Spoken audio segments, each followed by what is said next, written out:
welcome to the British Whispering Library, and today I'm going to be reading Chapter 5 of Jane Austen's Pride and Prejudice, and this version is a Wordsworth Classics.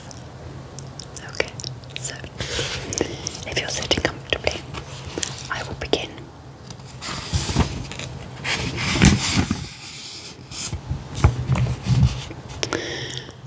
Within a short walk of Longbourn lived a family, with whom the Bennets were particularly intimate. Sir William Lucas had been formerly in trade in Merton, where he had made a tolerable fortune, and risen to the honour of knighthood by an address to the king during his mayoralty. The distinction had perhaps been felt too strongly. It had given him a disgust to his business and to his residence in a small market town, and quitting them both, he had removed with his family to a house about a mile from Merton, denominated from that period Lucas Lodge, where he could think with pleasure of his own importance, and unshackled by business, occupy himself solely in being civil to all the world. For though elated by his rank, it did not render him supercilious. On the contrary, he was all attention to everybody. By nature inoffensive, friendly and obliging, his presentation at St. James's had made him courteous. Lady Lucas was a very good kind of woman, but not too clever to be a valuable neighbour to Mrs. Bennet. They had several children. The eldest of them, a sensible, intelligent young woman, about 27, was Elizabeth's intimate friend. That the Mrs. Lucases and the Miss Bennets should ever meet to talk over a ball was absolutely necessary, and the morning after the assembly brought the former to Longbourn to hear and to communicate. "You began the evening well, Charlotte," said Mrs. Bennet with civil self-command to Miss Lucas.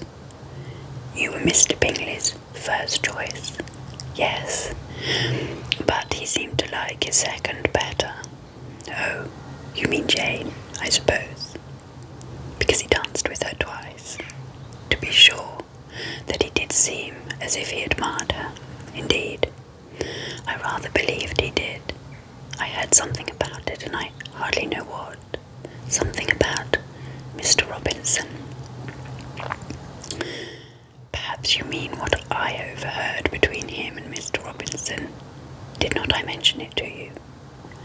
Mr. Robinson's asking him how he liked our Merton assemblies, and whether he did not think there were a great many pretty women in the room, and which he thought the prettiest, and his answering immediately to the last question, 'Oh, the eldest Miss Bennet, beyond a doubt. There cannot be two opinions on that point.'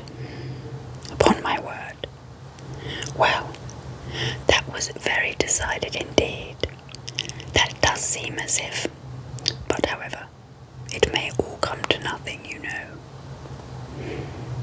"My overhearings were more to the purpose than yours, Eliza," said Charlotte. "Mr. Darcy is not so well worth listening to as his friend, is he?" "Poor Eliza, to be only just tolerable. I beg you would not put it into Lizzie's head to be vexed by his ill-treatment, for he is such a disagreeable man that it would be quite a misfortune to be liked by him. Mrs. Long told me last night that he sat close to her for half an hour without once opening his lips." "Are you quite sure, ma'am? Isn't there not a little mistake?" said Jane. "I certainly saw Mr. Darcy speaking to her." "Aye, because she asked him at last how he liked Netherfield, and he could not help answering her. but she said he seemed very angry at being spoken to. "Miss Bingley told me," said Jane, "that he never speaks much, unless among his intimate acquaintance. With them, he is remarkably agreeable."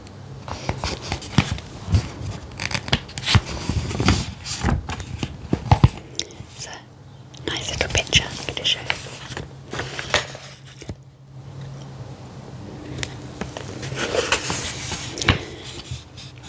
And it says underneath the picture, he sat close to her for half an hour without opening his lips. Okay. "I do not believe a word of it, my dear. If he had been so very agreeable, he would have talked to Mrs. Long. But I guess how it was. Everybody says that he is ate up by pride, and I dare say he had heard somehow that Mrs. Long does not keep carriage and had come to the ball in a back chaise. I do not mind his not talking to Mrs. Long," said Miss Lucas, "but I wish he had danced with Eliza." "Another time, Lizzie," said her mother. "I would not dance with him if I were you." "I believe, ma'am, I may safely promise you never to dance with him."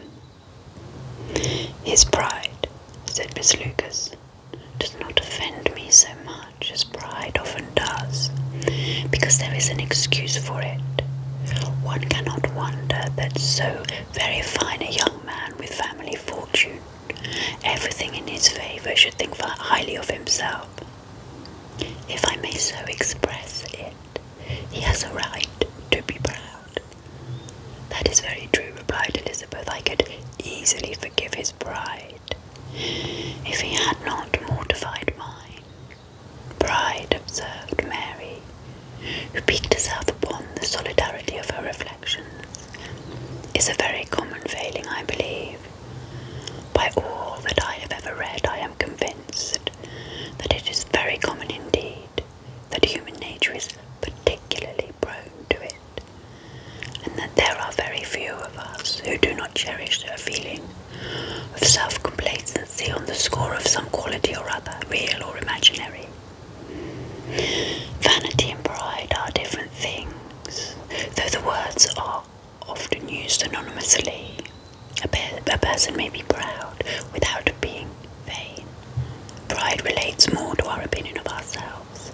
Vanity, to what we would have others think of us." "If I were as rich as Mr. Darcy," cried a young Lucas who came with his sisters, "I should not care how proud I was. I should keep a pack of foxhounds and drink a bottle of wine every day." "Then you would drink a great deal more than you ought," said Mrs. Bennet. "And if I were to see you at it, I should take away your bottle directly." The boy protested that she should not,